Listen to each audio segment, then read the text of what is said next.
দীর্ঘ ৫৬ বছর পর ভোট দেওয়ার উৎসবে মাতলেন চাঁদপুর ফরিদগঞ্জ উপজেলার রূপসা দক্ষিণ ইউনিয়নের নারীরা। ১৯৬৯ সাল থেকে স্থানীয় এক অলিখিত নিষেধাজ্ঞার কারণে এই ইউনিয়নের নারী ভোটাররা কেন্দ্রে যেতেন না।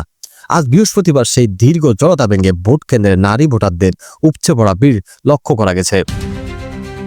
সকাল থেকে গৃহকালিন্দিয়া উচ্চ বিদ্যালয় ও চরমানদারি শহীদ স্মৃতি সরকারি প্রাথমিক বিদ্যালয় সহ বিভিন্ন কেন্দ্রে ছিল নারীদের স্বতঃস্ফূর্ত উপস্থিতি। ৭০ বছর বয়সী এক নারী প্রথমবারের মতো ভোট দিতে পেরে উচ্ছ্বাস প্রকাশ করে বলেন, নিষেধ ছিল বলে এতদিন আসেনি, এবার সবার উৎসাহে ভোট দিতে পেরে খুব আনন্দ লাগছে।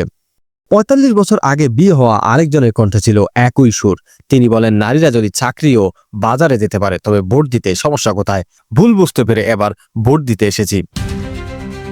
এই পরিবর্তনের নৈপথ্যে ছিল চাঁদপুর জেলা প্রশাসকের বিশেষ উদ্যোগ। স্থানীয় আলেম, ইমাম ও জনপ্রতিনিধিদের নিয়ে একাধিক সচেতনতামূলক বৈঠক করেন। চাঁদপুর জেলা প্রশাসক ও রিটার্নিং কর্মকর্তা নাজমুল ইসলাম সরকার জানান, ৫৬ বছর আগের একটি সাময়িক নির্দেশনার ভুল ব্যাখ্যার কারণে নারীরা ভোটাধিকার থেকে বঞ্চিত ছিলেন। প্রশাসনের আশ্বাসে এবার সেই বাধা কেটে গেছে। পুলিশ সুপার রবিউল হাসান জানান, নারীরা যেন পর্দার সঙ্গে নিরাপদে ভোট দিতে পারেন তা নিশ্চিত করা হয়েছে। কোনো প্রকার অনাকাঙ্ক্ষিত ঘটনা ছাড়াই উৎসবমুখর পরিবেশে চলছে ভোট গ্রহণ।